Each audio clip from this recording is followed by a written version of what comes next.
Okay, so physical books really quick before I run off to return some of them. I got this one because it's also illustrated by Chris Riddell.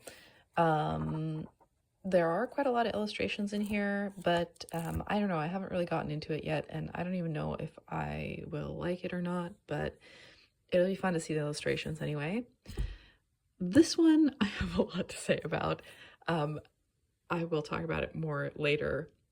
It started out so promising and then petered off, and now I'm struggling to finish it. This one I have really enjoyed, but about everybody else in Stockholm is requesting it right now, so I have to return it to the library because I have late fees to pay already from the Brothers Karamazov. But hopefully I'll finish that one later. It feels like one that ought to be read in paper book form. This one is also being requested by everybody. I'm having so much fun with this one. It's such a cozy, like, spooky autumn story, and you know, she sees ghosts, and it's very, but it's very like cozy, classic. I would have loved it as a teenager, but it's still super enjoyable as an adult, sort of a thing. Anyway, I have access to the ebooks, the audiobooks and ebooks for these through my Storytel subscription, but I do not like how the audiobooks are read. It's very like monotone and not nice.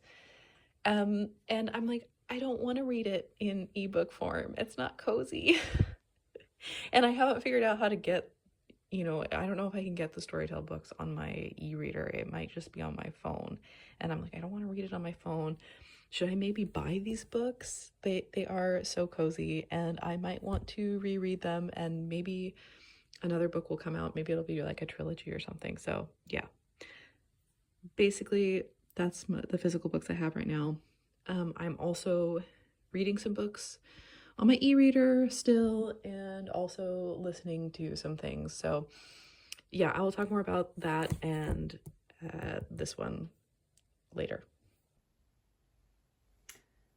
Okay, so what I'm going to try and do, I'm going to talk a little bit more about a couple of the books I've been reading, and I am going to think about, the problem is that I have been studying for the past couple days, and when I'm studying, I like to make my notes in a fun pen color, which means that my purple ones of these pens, I actually had two of them, one that was almost gone and this one that is, I mean, and some that were like still had a lot of ink, but I managed to use up almost all of the ink in some of my pens.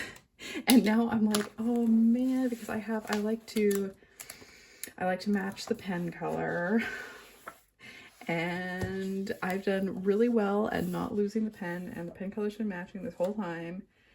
And yeah, I think it's gonna have to change here now. I mean, I don't have any orange pens.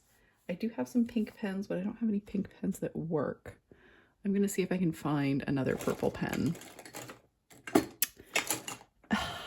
Okay, I'm gonna have to keep looking for that. Anyway, what was it? Let's see. Yeah. Oh, I guess I have my reading, I mean, I do track on Goodreads as well, but I have my reading page here. So I don't know when this starts. This could have been probably since I got back from, no, it's not since I got back from the US, because it doesn't have some of the other ones on there. Some of these I started when I got back from the US. Anyway, the Brothers Karamazov, I think I got like a third of the way through before I had to return it to the library. Like I said, once again, I'm like a little suspicious that it's a signed reading for some kind of course, because everybody's requesting it, and I'm like, I didn't think there were that many other people that wanted to read that one, but okay. So that took a really long time, but I found my bag of pens, and I found, oh, I took the purple one out rather than the gold one out rather than the purple one. And I found a purple one that has ink in it. I really love these gold shadow jelly rolls. I bought these like seriously 10 years ago and have managed to use them up. I keep looking, but I don't think you can buy refills for the jelly rolls. So let me know if you know about that. I don't think I can get anything more out of this one. Like sometimes there's still ink in there, but it just like won't write. And sometimes there's a lot of ink in there and it basically won't write. I don't know what that's about.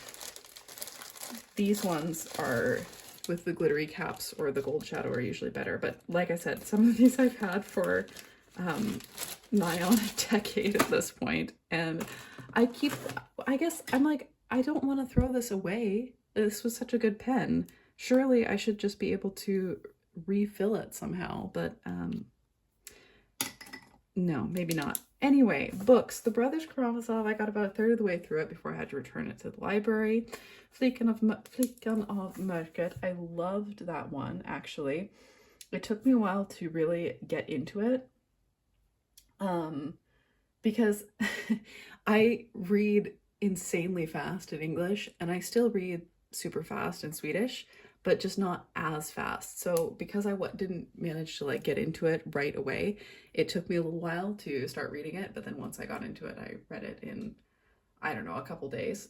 And the thing is that I don't know, I didn't really like the narrator, because I have it on like an audiobook app, and you know, I'm just not a huge audiobook fan because I'm so picky when it comes to narrators, and I feel like listening and having to pay attention to audio input makes me tired in a way that reading with my eyes doesn't. I don't know if that makes sense, but yeah. But I am listening to the second one because obviously there's a huge queue for both of them in the library. So I got the first one from the library, but I'm like, I am never going to get the second one from the library, or it's going to take so long, and I wanted to read it right away. So I'm listening to it, and it's also like synced to an ebook, but the thing is that the ebook is on my phone, and I'm not really like super keen to read on my phone screen. I do it sometimes. I have read, actually, I was on some of my Jane Austen rereads. I have reread like the Project Gutenberg ones on my phone, like while I was commuting to class or whatever. So I am kind of fond of that. I don't know, specific contexts anyways. Braiding Sweetgrass, I also really enjoyed what I got to read of it, but that one was also requested, you know, huge queue from the library, so I didn't get to finish that one either. So the thing is that I requested a bunch of books, assuming normally it takes them like a really, really long time to like send the books between libraries. I don't know what the deal is with that. So I just sort of request whatever I want, and then eventually when it shows up, I will be done reading whatever else I'm reading at the moment. But for whatever reason, they gave me all of these books like at the same time. So that's why I didn't finish Brothers Karamazov and Braiding Sweetgrass. I had to return those. I did manage to finish Flickan of Mörkret. And I also mostly finished the Trader Baru Cormorant, which is one of the ones I wanted to talk about. So the Trader Baru Cormorant, the thing is it starts out pretty good. Like you're thinking maybe this is going to be something different and interesting. And then it gets so boring. It shouldn't be boring, but it is. It is so boring. None of the characters have any character. There's a lot of telling us that the main character is so smart. Everybody's calling her a savant or whatever.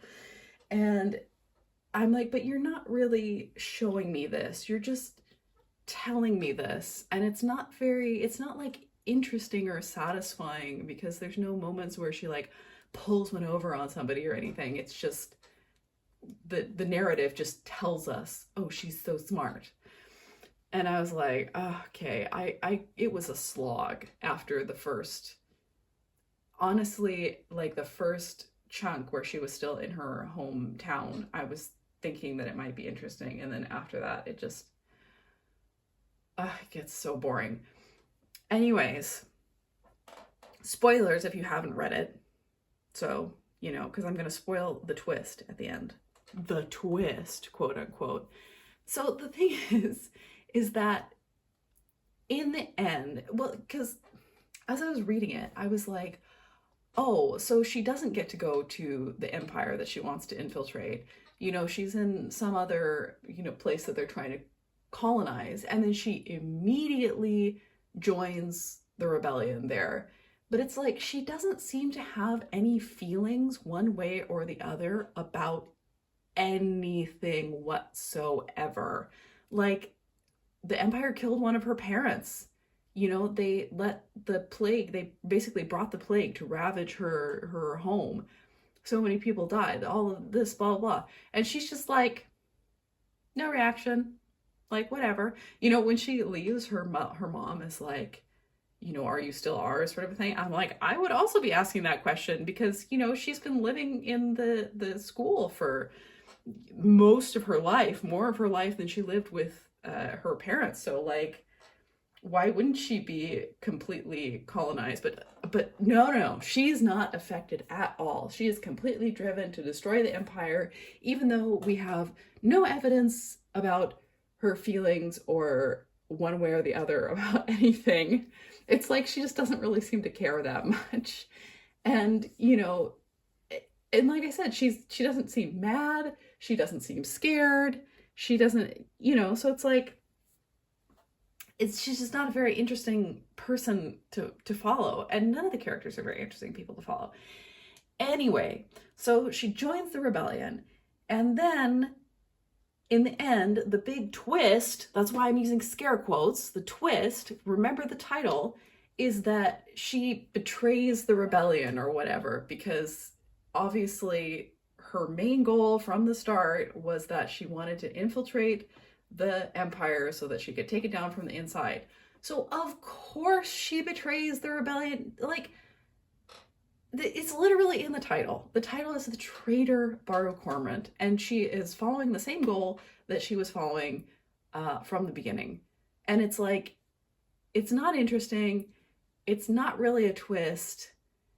And it's like, people are like, oh, it's, you know, oh my God, it's heartbreaking, you know, because she lets them, what was she gonna do? Lets them, you know, execute her lady love or whatever. And I'm like, but she doesn't seem to have any feelings about anything. And I will admit to skimming the last fifth of the book. Yeah, the last fifth of the book, I would say.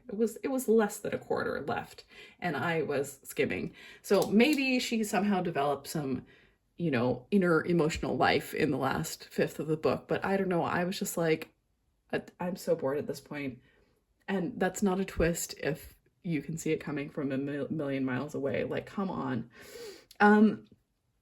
I was left feeling like this book wanted to be A Memory Called Empire, but fell way, way, way, way short of the mark, which I think A Memory Called Empire actually came out way after this book. So maybe, I mean, it's not like a brand new concept of, you know, a plucky young diplomat fighting with words against the great empire or whatever. But yeah, it just wasn't good. And I feel like it's one of those things that people, it's like, just because it includes some concept of anti-colonialism does not mean that it is a well-written or well-plotted book, and it does not mean that it has decent characters in it. Like, I'm sorry. If you want to read about that, maybe there are better books. There are so many better books. Yeah. So that was very disappointing to me. I know the second one came out and people didn't like the second one as much as the first one. You know, I don't generally let reviews affect me too overly much. But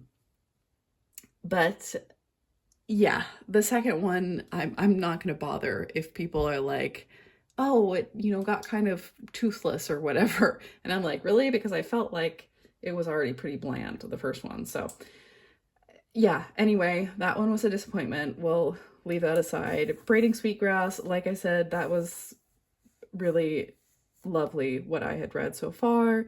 I will have to check it out again. The Host, I'm still trying to get through. I have it on my e-reader.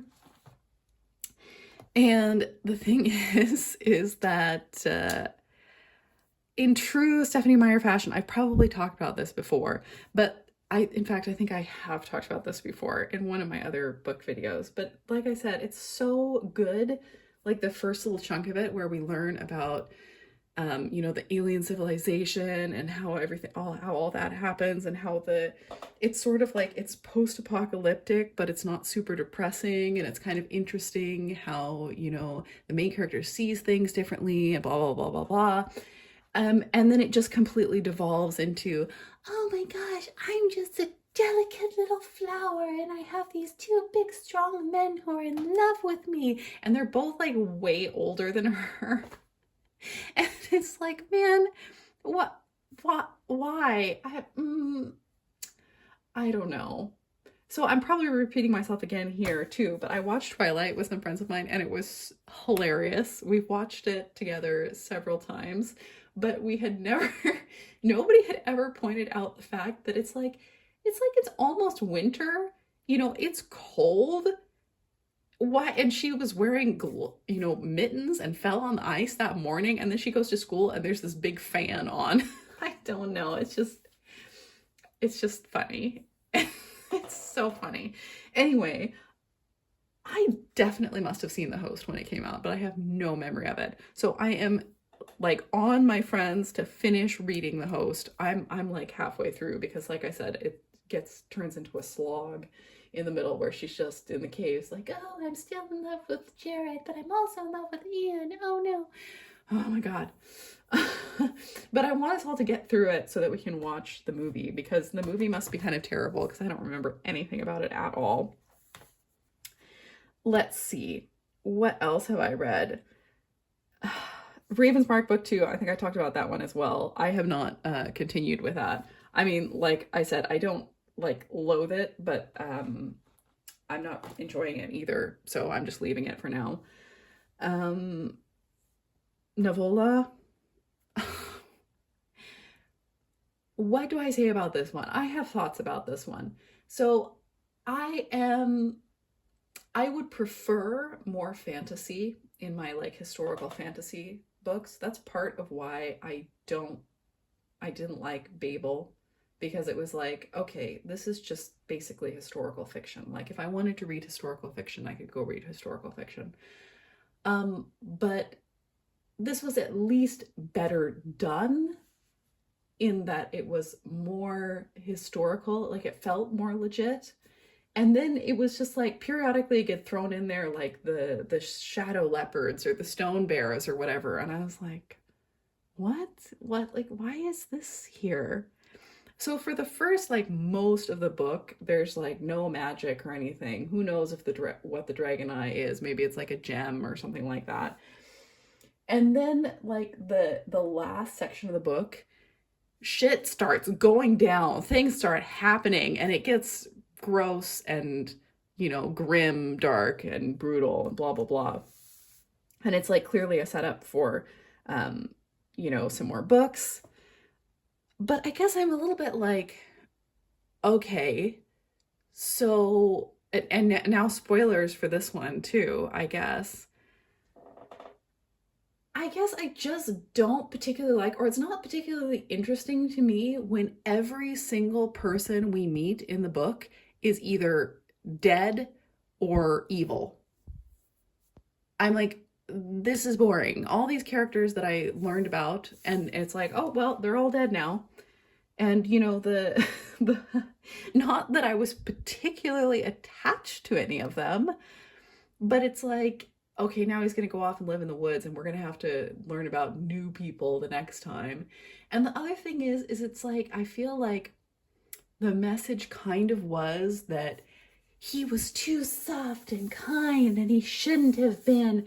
But, and I get that to an extent. It's very Game of Thrones-esque where everybody's trying to kill each other and betray each other all the time. But I'm also really? Is that really realistic? Literally every single person he knows either betrayed him or died? I don't know.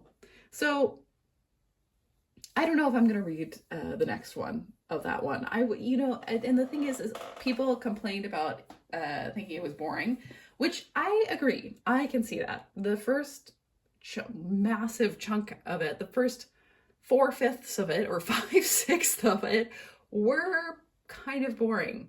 And actually, the last chunk where he's, spoilers for sure this time. The last chunk, like after he's been completely betrayed and he's like lost his eyes and everything, and he's just, trapped in his house being tortured by the guy. And the legate, the politician guy, keeps like bringing him out for birthday dinners and then sending him back to the dungeons. And I'm like, that went on for way too long, but I guess fair enough, because it was repetitive. It was like the same thing over and over again. And he would like meet some people and I'm like, oh, maybe something's gonna happen. Nope, nothing's gonna happen. But fair enough, it goes along with the rest of the book. The only thing I did like was that they did not kill off the dog. So there you go. That's a point in its favor. Otherwise, yeah, I understand the complaints about that book. Halloween Party and Cat Among Pigeons. I think I've read both of these before. And I listened to them and I loved them. I enjoyed them so much. And it's kind of funny because those are not usually Agatha Christie fans who like Hercule Poirot. That's not usually their favorites. But I went ahead and have been listening to some of the other ones, specifically ones with this one specific narrator who I really like. So that's what I've been doing. I've been walking in the woods in the evening, or not in the evening, whenever I need a break during the day. I go for a walk in the woods and I listen to a Hercule Poirot mystery with this one specific narrator who I really like the voice he does for Poirot. Yeah, so that's just been my little fun thing. And yes, I do mark the ones that I mark for myself the ones that I listen to rather than read, because I do want to remember it, and I don't think I remember them as well if I've listened to them. And obviously, I'm sorry, I don't think it's the same thing. For me, listening to an audiobook and reading a book are not the same thing. And physically reading, specifically a paper book, but reading like, text is really important to me. And I think it's really like good for me and good for my brain as well. So, I do differentiate that, but this is just like cozy entertainment when I need to completely turn my brain off and take a break from studying and work and that sort of thing. What else was I going to say about books? Oh, Northanger Abbey. I recently reread Northanger Abbey. I've actually read it a couple times, and it was actually one of my least favorite Jane Austen novels. And, I actually really, really enjoyed it on this rereading, but it's still kind of... I think my problem with it is that there are just not that many interesting characters in this one. It's more just about Catherine and her, journey or whatever. Like, I really like Henry, don't get me wrong. I like Henry, I like Eleanor.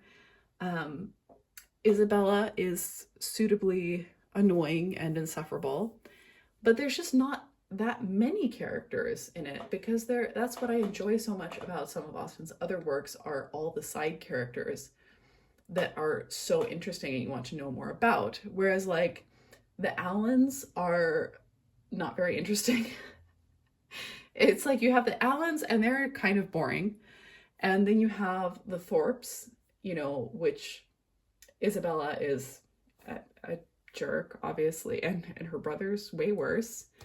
And then you have the Tilneys, and that's kind of like it. So I felt like, for me, I was missing that. But I did like, I've been thinking about, what would you say? Like fear in books, scary stories and that sort of thing. And like I said, I have read this book multiple times. And still the part where she is like trying to explore Eleanor's mother's rooms, and then she hears footsteps coming up the stairs and she's like stuck there. It's so tense for me because I'm like, I get secondhand embarrassment so easy. I get secondhand embarrassment even when I'm reading, and I'll like try and skip over it. No. But even though I know who it is and it all turns out okay and it's not embarrassing, it's still, every time I read it, I'm like, oh my God, I can just imagine her being stuck there and how horrible that would be, and how like embarrassing and awkward it is if you're like, imagine you're a guest at somebody's house and they're as weird and obnoxious as General Tilney. Yeah. So I enjoyed it a lot more on this reading. But yeah, I mean, so I like it. I liked it a lot more on this reading, but I don't know that it still goes very high up in my ranking of Jane Austen novels, because it's sort of a different sort of story, because she was trying to do this satire of the Gothic novel and that sort of thing, which I like. I think it's, I think it's fun because I enjoy a Gothic novel, or at least I enjoy the, more modern renditions of a Gothic novel. I don't know that I have read so many Gothic novels aside from like Jane Eyre, and I did try and read The Mysteries of Udolpho like a long time ago because I wanted to read what Catherine was reading, but I don't think I really made it through that one. Maybe I should try again. I don't know. Yeah, I guess I could say more things about Northanger Abbey because, I read what people say online and I'm like, people are so stupid. People on Reddit are so stupid, even about classical literature. There's so many people who there's so many people who are like, oh, well, I think that they would just turn into Mr. and Mrs. Bennet because he's like older and smarter than her and is laughing at her all the time. And I'm like, Henry is never laughing at her. He's like laughing at the situation. He's laughing with her. He's pretty much always like considerate of her feelings and what she thinks, and like includes her in the joke and everything. Yeah, anyway, I like Henry.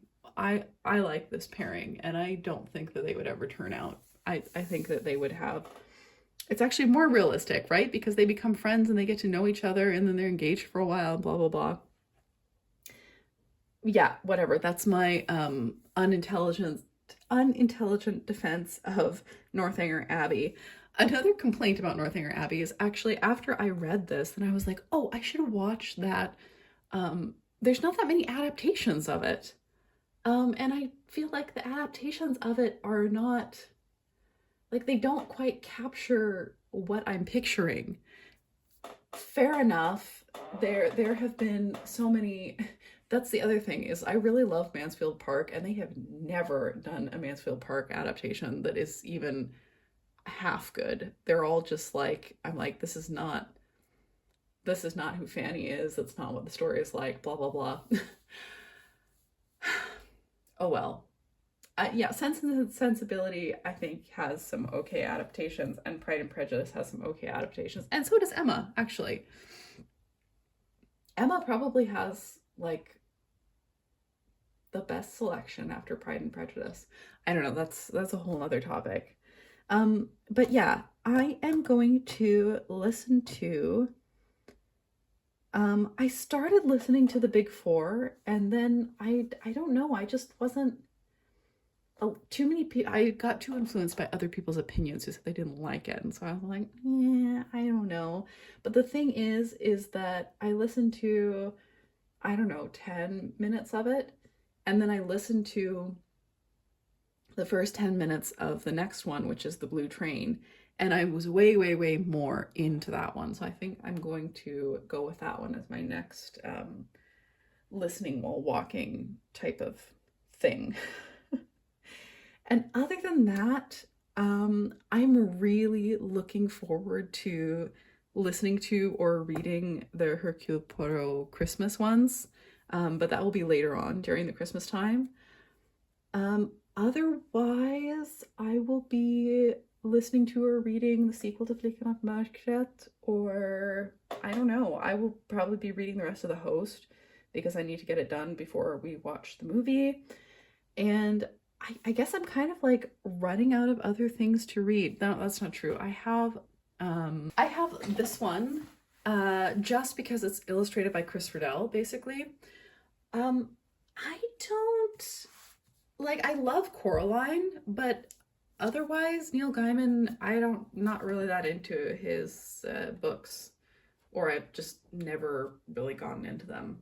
But honestly, I will try and read through this just for the illustrations. So that's my current paper read. Of course, I'm sure I will be able to find other things at the library, because I always do. So yeah. And I am also thinking of, because now I have reread Sense and Sensibility and I really enjoyed it. And I reread Northanger Abbey and I really enjoyed it. So I'm like, maybe now is the time for a reread of everything. But I did just reread Persuasion. I read Persuasion and Mansfield Park this summer, I believe. So maybe I should reread Pride and Prejudice, because maybe it's been the longest since I reread Pride and Prejudice and Emma, because those are the ones that I had read most recently before. Yeah, anyway, I think that's my reading plans. Can't think of anything else.